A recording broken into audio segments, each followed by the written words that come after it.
Hey my family, आज की इस सेशन में स्केच विथ मी इस सेशन में मैंने पोर्ट्रेट का टॉपिक सिलेक्ट किया है जिसमें मैं कंस्ट्रक्शन करने वाला हूँ। और मैंने रेफरेंस इमेज डॉक्टर दिव्य विकास कृति सर, जो एक बहुत ही महान टीचर हैं, यूट्यूब में इनके वीडियोस आपने देखे होंगे, आईएएस की तैयारी करवाते हैं। और इनकी सबसे अच्छी चीज़ जो जिसके थ्रू मैं इनसे और ज़्यादा इंस्पायर हुआ, जब मैंने इनकी फिलॉसफी के ऊपर क्लास देखी, ह्यूमन बिहेवियर, इन सब टॉपिक्स क्योंकि मेरा बहुत इंटरेस्ट रहा है। और जब मैंने ये इनसे बहुत कुछ सीखा समझा, और एक चीज, जब ये फिलॉसफी के ऊपर, मनोविज्ञान के ऊपर, okay, human behaviour, human psychology के ऊपर सेशंस देते हैं, तो किस तरीके से एक स्टेप बाय स्टेप चीजों को समझाते हुए चलते हैं। और इसी तरीके से आर्ट में भी जब हम कोई चीज बनाते हैं तो कंस्ट्रक्शन एक बहुत ही इंपॉर्टेंट भूमिका निभाता है, एक बहुत ही इंपॉर्टेंट उसका पार्ट होता है कंस्ट्रक्शन का।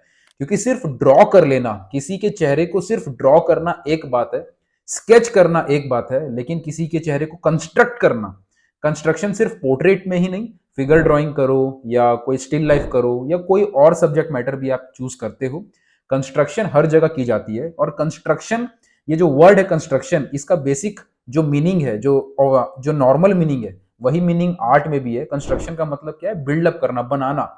जैसे एक बिल्डिंग कंस्ट्रक्ट होती है, सिर्फ उसकी आउटलाइन नहीं बनाई जाती, उसके ढांचे बनाए जाते हैं, उसकी छत की ढलाई होती है, पहले फाउंडेशन बनाया जाता है, दीवार बनाए जाते हैं, छत बनाया जाता है, तो धीरे धीरे कंस्ट्रक्ट होता है, तब तब जाके उसमें एक मजबूती आती है।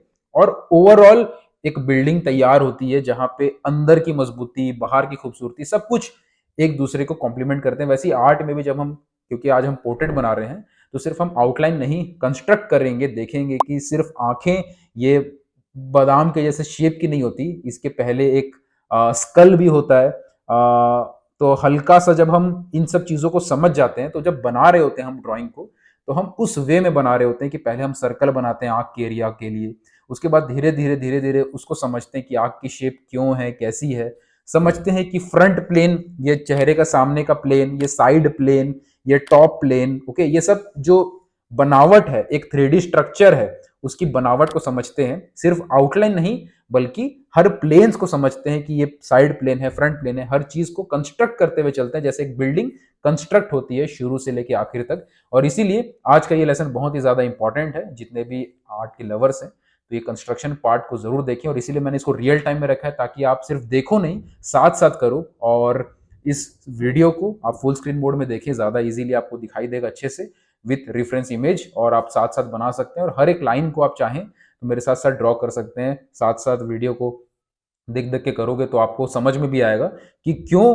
इन सारी लाइंस को बहुत ही धीरे धीरे किया जाता है। क्योंकि जब हम 5 मिनट 10 मिनट की वीडियो देखते हैं तो वीडियो ज़्यादातर फास्ट होती है, और क्योंकि वो फास्ट होती है तो ज़्यादातर बिगनर के मन में इम्पेशंस आ जाता है। और वही सेम पोर्ट्रेट को, जो कि 2 घंटे में आराम आराम से कंस्ट्रक्ट करके बननी चाहिए, बिगिनर उसको फटाफट से लाइन खींचते हैं। फटाफट से खींचने वाला पार्ट अलग होता है, स्केचिंग अलग होती है, कंस्ट्रक्शन बनाने वाला समय अलग होता है। तो इन सबको खिचड़ी मत बनाइएगा। ये चीज मैंने पहले भी बहुत सारे लेसन में समझाया है कि जब आप स्केच करते हो, जब आप क्विक स्केच करते हो, तो मानसिकता अलग होती है। उस समय हमारा कोशिश होता है कि ओवरऑल फील को पाना कम समय के अंदर। लेकिन जब हम कंस्ट्रक्ट करते हैं, जब हम प्रॉपरली ड्राइंग की अंडरस्टैंडिंग के ऊपर काम करते हैं, स्टडी करते हैं, तो वहां पे हड़बड़ाहट नहीं लानी है। क्योंकि जितना आप हड़बड़ाओगे, उतना आपको समझने में दिक्कत आएगी। बस आपका ड्राइंग तो बन जाएगा, लेकिन आपका उसकी जो अंडरस्टैंडिंग है वो क्लियर नहीं होगी। तो इसी के साथ इस वीडियो को अब शुरू करते हैं।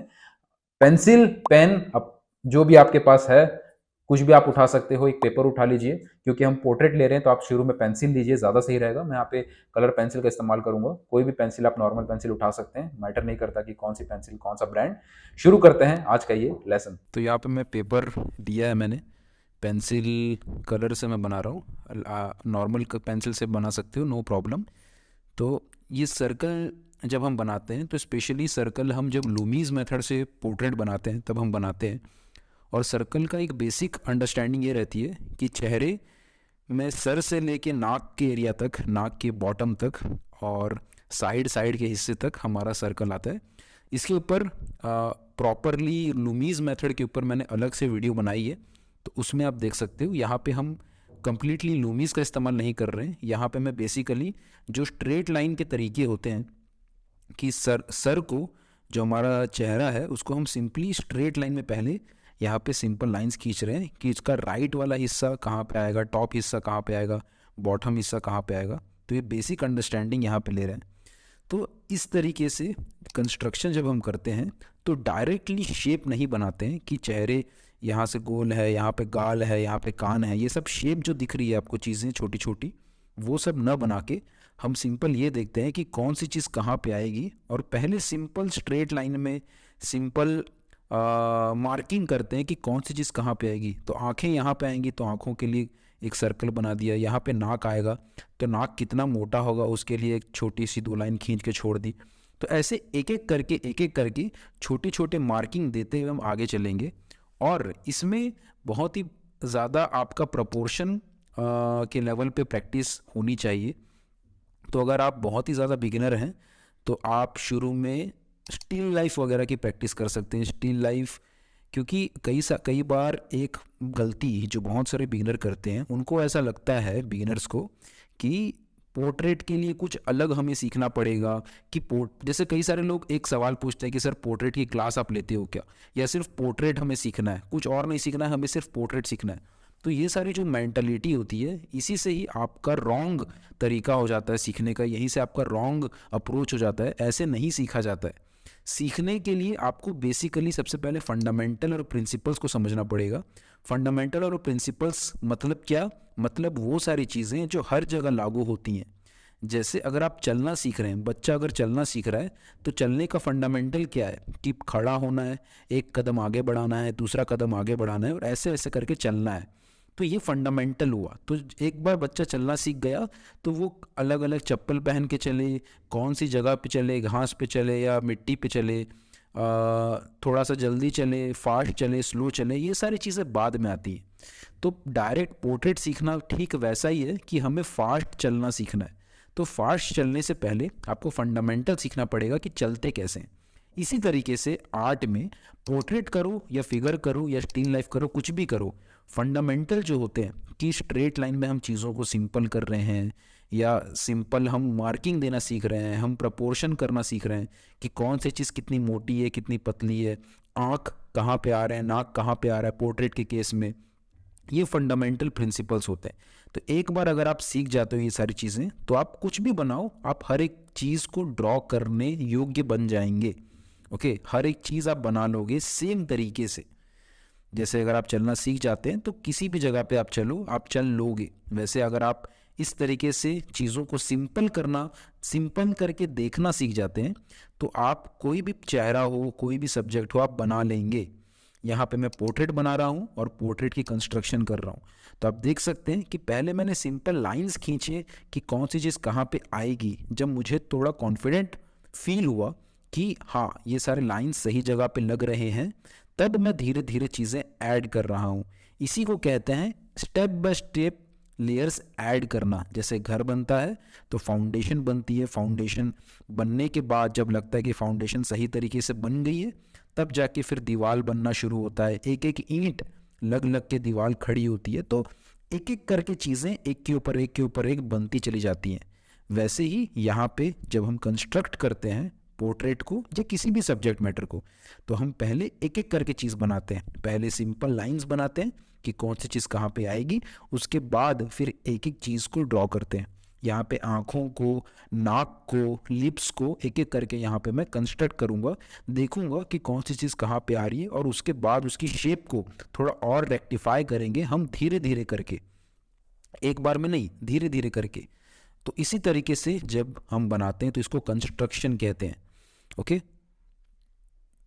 एक और चीज़ जो बहुत सारे लोग के मन में सवाल उठता है कि नाक को कैसे बनाएं, या सिर्फ आँखों को कैसे बनाएं, या लिप्स को कैसे बनाएं। तो यहाँ पे भी वही बात है जो मैंने पहले कही कि जिस तरीके से आप सेम फंडामेंटल प्रिंसिपल्स की ड्राइंग कैसे की जाती है, लाइंस, प्रोपोर्शंस, ये बेसिक बातों को समझ के आप फिगर बनाओ, पोर्ट्रेट बनाओ, स्टिल लाइफ बनाओ या कुछ भी बनाओ, तो सेम तरीका लागू होता है। वैसे ही एक पोर्ट्रेट में भी अगर आप आँख बना रहे हो, नाक बना रहे हो, लिप्स बना रहे हो, तो हर जगह सेम तरीका लागू होता है। और वो सेम तरीका यही है कि आपको समझना है कि कौन सी चीज़ कितनी बड़ी है, कितनी छोटी है। पहले तो ये आप शेप देखोगे, उसकी जो साइज़ है, उसका जो प्रोपोर्शन है पहले वो देखोगे। उसके बाद कंस्ट्रक्ट करते करते, जैसे नाक के एरिया को हमने देखा कि ये फ्रंट का हिस्सा है, ये साइड का हिस्सा है, ये बेसिक बातें उसको ड्रॉ किया हमने। उसके बाद धीरे धीरे धीरे धीरे उसकी शेप, जो हमने रेफरेंस इमेज ली है, रेफरेंस इमेज में जो पर्सन है उस पर्सन के जो फेशियल फीचर्स हैं उसके अकॉर्डिंग हम जो ड्राइंग कर रहे हैं उसके फेशियल फीचर्स को हम मैच करेंगे धीरे धीरे लेटर स्टेजेस में, बाद के स्टेजेस में।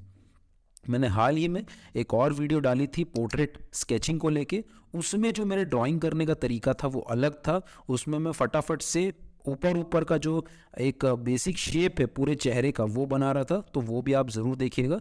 तो अलग अलग पर्सपेक्टिव आपको मिलेंगे कि ड्राइंग को किस किस अलग अलग कैसे अलग अलग तरीके से किया जाता है। यहाँ पे हम आराम से समय लेके एक पोर्ट्रेट को कंस्ट्रक्ट कर रहे हैं। वहाँ पे उस चैप्टर में, उस सेशन में मैंने बताया था कि कैसे स्केच करते हैं ताकि बेसिक ओवरऑल चेहरे के शेप की फीलिंग का आइडिया हो जाए। तो वो वाला लेसन भी आप ज़रूर देखिएगा। तो क्योंकि ये सारे लेसन अलग अलग एंगल से आपको सेम चीज़ सिखाते हैं, तो आपको अलग अलग वे मिलेगा एक चीज़ को प्रैक्टिस करने का, सो दैट आप स्पीड प्रैक्टिस कर सको ताकि ओवरऑल फील पा सको, लेकिन साथ में आप स्लो प्रैक्टिस भी कर सको ताकि आप कंस्ट्रक्ट कर सको और चीज़ों की बनावट को, ढांचे को समझ सको। तो यहाँ पे जब मैंने बेसिक शेप दे दिया, पहले देखा कि जो होठ हैं वो कहाँ तक आएंगे, पहले ये देखा कि होठ कहाँ पे बनेंगे। ओके, पूरे चेहरे के कंपैरिजन में होठ कहाँ बनेंगे, उसके लिए पहले मैंने सिंपल लाइन खींची। उसके बाद फिर मैंने डिसाइड किया कि होठ कहाँ तक आएंगे, कितना मोटा होठ होगा, क्योंकि यहाँ पे स्माइलिंग फेस है तो होठ थोड़ा लंबा है, लेकिन कहाँ तक आ रहा है वो मैंने डिसाइड किया। उसके बाद धीरे धीरे उसमें जो शेप्स हैं वो मैं ऐड कर रहा हूँ। सेम चीज़ मैं नाक के साथ भी कर रहा हूँ। पहले मैंने देखा कि नाक कहाँ पे आएगी, उसके बाद मैंने देखा कि वो कितनी मोटी है, कितनी छोटी है, कितनी पतली है, हल्का हल्का उसको पहले मार्किंग किया। उसके बाद जो फोटो हम देख रहे हैं, जो रेफरेंस इमेज हम देख रहे हैं, उसके अकॉर्डिंग हम धीरे धीरे उसमें शेप्स धीरे धीरे उसको रिफाइन करेंगे ताकि हम लोग का पोर्ट्रेट मैच कर सके। तो एक गलती और जो बिगनर करते हैं वो ये कि बहुत शुरू से ही फोटो लेके उस ड्राइंग करने की शुरुआत से ही वो ये शो कोशिश करने लग जाते हैं कि हमारा पोर्ट्रेट मैच करने लगे। आपको तुरंत मैच करने के ऊपर कोशिश नहीं करनी है, क्योंकि यहीं पे आप एक बहुत बड़ी मिस्टेक कर देते हो। मैच करने के चक्कर में हम डिटेल्स देखना शुरू कर देते हैं कि ये आंखें तो ऐसी दिख रही है, इसकी शेप तो ऐसी है, नाक तो ऐसे दिख रहा है, तो एक एक चीज़ को देखते हैं। उसके बाद अगर वो मैच हो भी जाता है तो हम जब पीछे से देखते हैं तो ओवरऑल चेहरा बिगड़ जाता है। तो इसीलिए अगर आपको चेहरा, पूरे चेहरे को ढंग से बनाना है और बाद में उसको चाहते हो आप मैच भी करें, तब शुरू में आप धीरे धीरे लाइंस खींचो। पहले ये देखो कि सही जगह पे वो चीज़ें बन रही कि नहीं बन रही हैं, उसके बाद ही आप धीरे धीरे अपने प्रोपोर्शंस, अपने जो आँखें हैं, नाक हैं, क्योंकि हर किसी की आँखों की शेप थोड़ी सी अलग होती है, थोड़े से नाक एक दूसरे से अलग होते हैं, चेहरे की बनावट एक दूसरे से अलग होती है, लेकिन जो बेसिक ढांचा है, बेसिक लाइंस है, वो आप पहले खींच लोगे। उसके बाद धीरे धीरे धीरे धीरे उस पर्सन के चेहरे के मैच के हिसाब से आप बनाते जाओगे, तो आपको मैच भी होगा, प्लस आपका चेहरा स्ट्रांग भी लगेगा। थोड़ा एक फंडामेंटली एक चेहरा स्ट्रांग दिखेगा, आँख टेढ़े मेढ़े से नहीं दिखेंगे। ओके, तो ये सारी बेसिक बेसिक बातें जो आपको ध्यान रखनी है जब भी आप किसी का पोर्ट्रेट को बनाते हैं।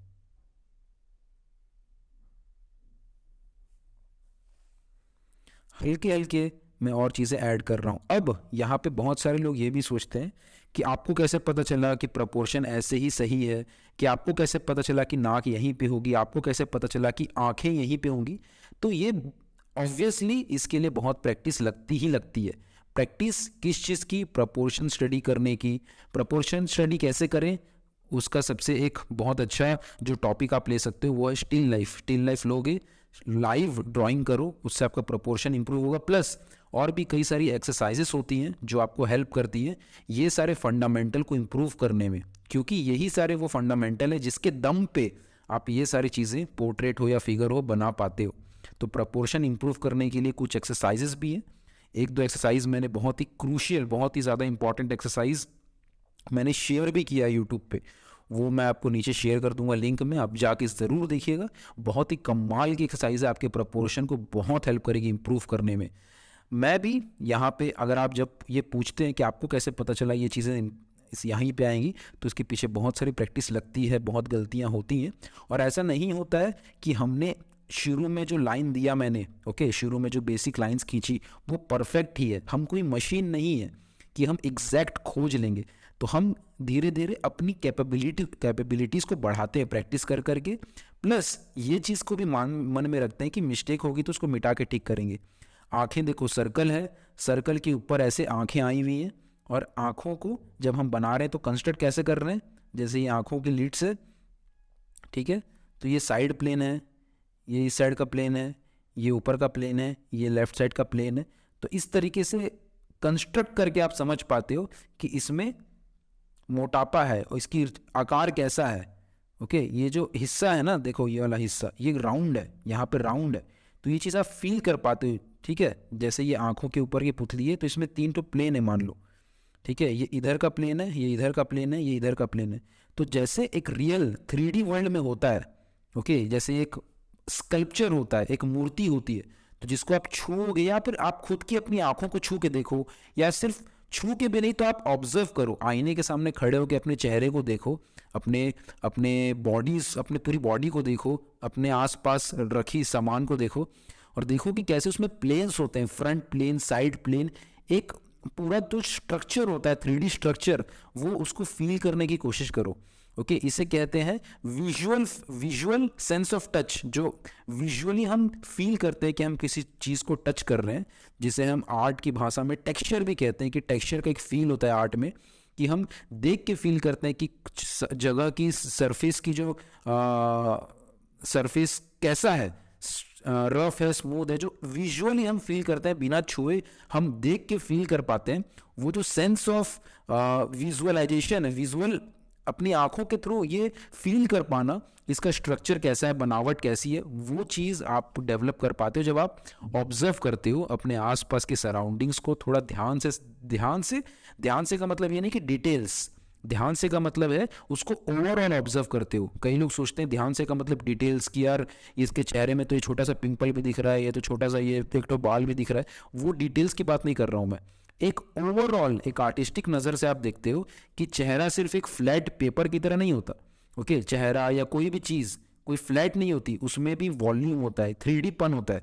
Okay, front plane, side plane, तो वो चीज़ को जब आप फील करते हो तो वही चीज़ आप अपने आर्ट में भी बनाते वक्त फील कर पाते हो। सिर्फ आउटलाइन नहीं बनाते हो, देखते हो कि ये नाक साइड की तरफ झुका गया है, ये नाक का ये सामने का हिस्सा है, ये पीछे का हिस्सा है। आंखें सिर्फ 2 लाइन नहीं है, ओके, आंखों में भी ब्रेथ है। ओके, अंदर का जो वाइट वाला हिस्सा है वो गोल है, उसमें एक राउंडनेस है, ये सब आप फील करते हो। और जब आप ये फील करते हो तो उसी तरीके से आप चीज़ों को बनाते समय भी समझते हो कि ये हिस्सा अंदर की तरफ घुसा है, जैसे ये हिस्सा को मैं बना रहा हूँ, यहाँ पे ये हिस्सा अंदर की तरफ घुसा हुआ है। ओके, तो इन सब चीज़ों को बनाते समय जब आप फील करते हो तो आपके कंस्ट्रक्शन स्ट्रांगली आप उस चीज़ को दर्शा पाते हो, जिसका भी चेहरा बना रहे हो या कोई भी चीज़ बना रहे हो, सिर्फ चेहरा ही नहीं, कोई भी चीज़ बना रहे हो तो उसको ज़्यादा अच्छे तरीके से दर्शा पाते हो। और जब आप किसी चीज़ की कंस्ट्रक्शन बहुत अच्छे से कर पाते हो तो वही चीज़ जब आप शेडिंग करो या कलरिंग करो, वो आपको बहुत ज़्यादा हेल्प करती है अपने वर्क को 3 डायमेंशनल फील देने में।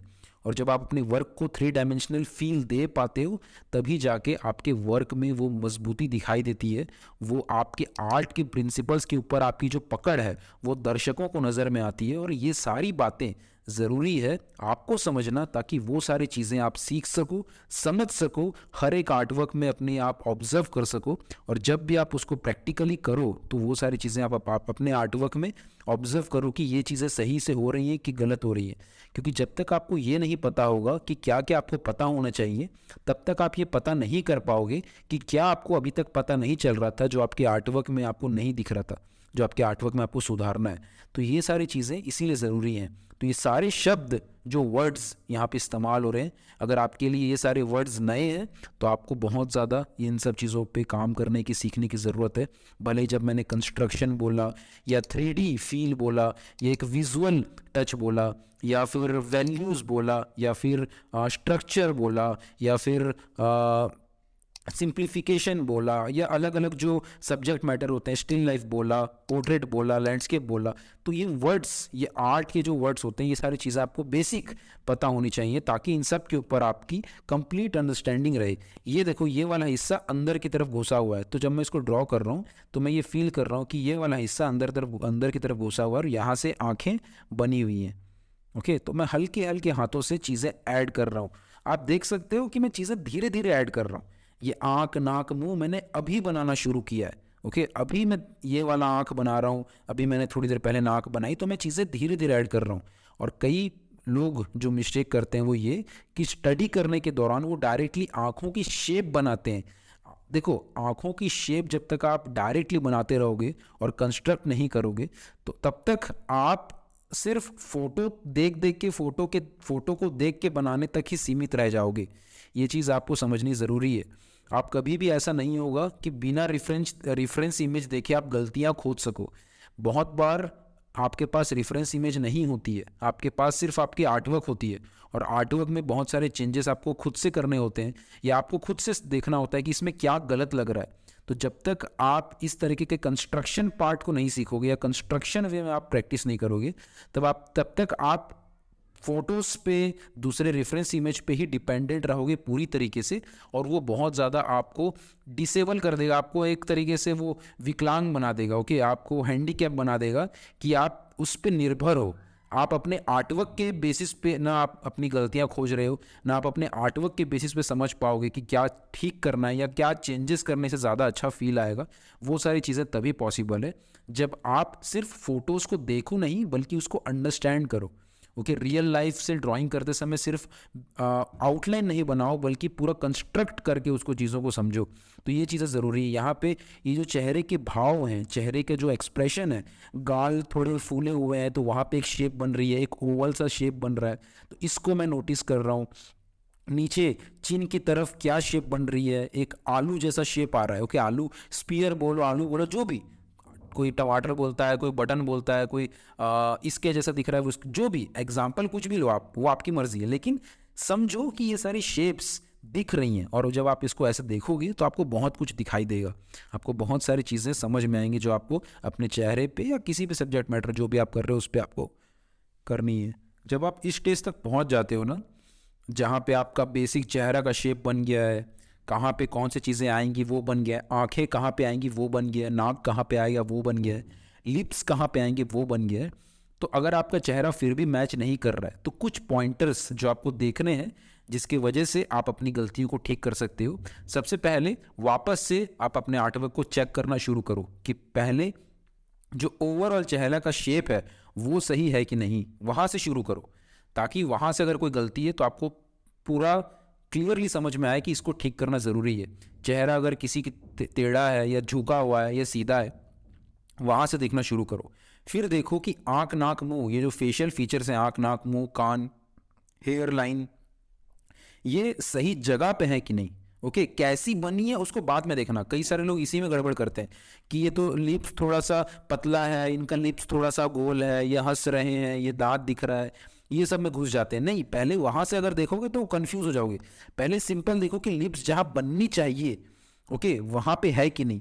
लिप्स के बीच में, लिप्स और नाक के बीच में, नाक और आँख के बीच में, आँख और माथे का जो डिस्टेंस है, ओके, जो प्रपोर्शन वाइज जो डिस्टेंस है वो अपनी अपनी जगह पे सही से लगा है कि नहीं लगा है, तब आपको वहाँ पे बहुत सारी गलतियाँ मिल जाएंगी। उसको ठीक करने के बाद आपके वर्क में आपका वर्क थोड़ा थोड़ा मैच होना शुरू हो जाएगा।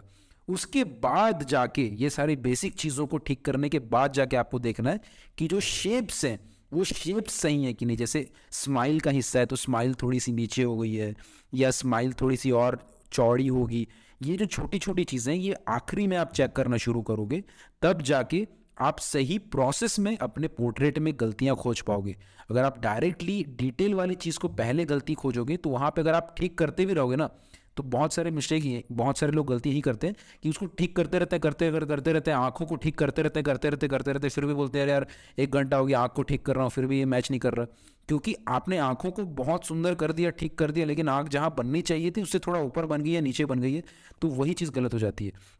तो पहले कहाँ बननी चाहिए उसके ऊपर पूरा ध्यान लगाओ कि वो चीज़ सही हो रही कि नहीं हो रही है। जैसे ही वो सही लगे आपको, तब जाके फिर आप नेक्स्ट स्टेप जो कि शेप्स है, कि सही शेप का है कि नहीं। जैसे जो फोटो हम देख रहे हैं, उस फोटो में जो जैसी शेप है, उस पर्सन की जैसी बनावट है फीचर्स की, वो हमारी सही है कि नहीं। और स्पेशली आँख और लिप्स, ये दो और ज़्यादा मैटर करते हैं, क्योंकि ये दोनों के गलत होने का चांस और ज़्यादा रहता है। तो इस पर थोड़ा और ज़्यादा ध्यान देना है जब भी आप पोर्ट्रेट की कंस्ट्रक्शन करो, क्योंकि नाक भी इंपॉर्टेंट है ऑब्वियसली, नाक पूरा ओवरऑल चेहरा सब कुछ इंपॉर्टेंट है, लेकिन ज़्यादातर जो फेशियल फीचर्स मैच नहीं करते हैं, जो एक्सप्रेशन मैच नहीं होता है एक्सप्रेशन के वक्त, मेनली आंखें और लिप्स, ये दो चीज़ बहुत ज़्यादा डिफरेंस पैदा कर देती है। तो इन दोनों पे आपको खास ध्यान देना है, ओके। और बाकी चीज़ें ऑटोमेटिकली आपको गलती जो भी दिखेगी उसको आपको ठीक तो करते ही रहना है। तो हल्की हल्की लाइंस यहाँ पे मैं जो खींच रहा हूँ अभी, उसको समझने के लिए कि ये माथे का साइड का हिस्सा है, ये फ्रंट का हिस्सा है, इससे और क्लैरिटी आती है कि चेहरे का जो स्ट्रक्चर है वो कैसा है। और ये जब आप करते हो तो जैसे कि मैंने बोला, कलरिंग के स्टेज में या डिटेलिंग्स करने के स्टेज में, शेडिंग वेडिंग वैल्यूज ऐड करने के स्टेज में आपको बहुत ज़्यादा हेल्प करती है कि आप सही दिशा में जा रहे हो कि नहीं जा रहे हो। एक बार स्ट्रक्चर बन गया तो आप पुरानी लाइंस को मिटा के थोड़ी डार्क लाइन यहाँ पे मैं खींच रहा हूँ हल्की फुल्की, ताकि ओवरऑल जो फील है चेहरे का वो यहाँ पे आ सके। और ये बहुत ही आखिरी स्टेज में, अपने लाइंस को डार्क करने का जो स्टेज है वो बहुत ही आखिर में करो, शुरू में बिल्कुल भी नहीं।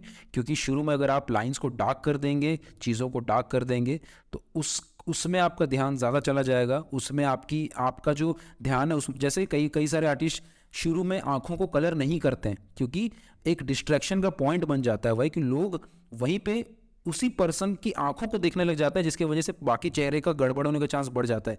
इसीलिए ये बहुत ही सिंपल पॉइंट है, लेकिन बहुत ही इंपॉर्टेंट पॉइंट है कि अपने पोर्ट्रेट को खासकर, क्योंकि पोर्ट्रेट में मैचिंग पाना थोड़ा ज़्यादा डिफिकल्ट होता है बाकी सब्जेक्ट मैटर के कंपैरिजन में। इसलिए पोर्ट्रेट में जब आप लाइंस बना रहे हो, ड्राइंग्स कर रहे हो, तो बहुत ही लाइट ड्राइंग करो, बहुत लाइट। आपको अगर लग रहा है कि सही बन रहा है फिर भी लाइट करो, क्योंकि बाद में वो गड़बड़ हो सकता है। तो लाइट ड्रॉ करो, and all the best for your next portrait. तो आई होप दोस्तों आपको ये लेसन अच्छा लगा हो। मैंने कोशिश की थी कि रियल टाइम में सारे चीज़ों को मैं यहाँ पे आपको दिखा सकूं, ताकि आप एक एक चीज़ को देखो किस तरीके से हम बिहाइंड द सीन कभी ड्राइंग करते हैं, कंस्ट्रक्शन के ऊपर काम करते हैं, स्टडीज करते हैं, तो उसको आराम आराम से समझ समझ के किया जाता है, न कि हड़बड़ा के। और इसी तरीके के स्केच विथ मी के एपिसोड्स अगर आप और चाहते हैं तो प्लीज कॉमेंट सेक्शन में जरूर बताइएगा।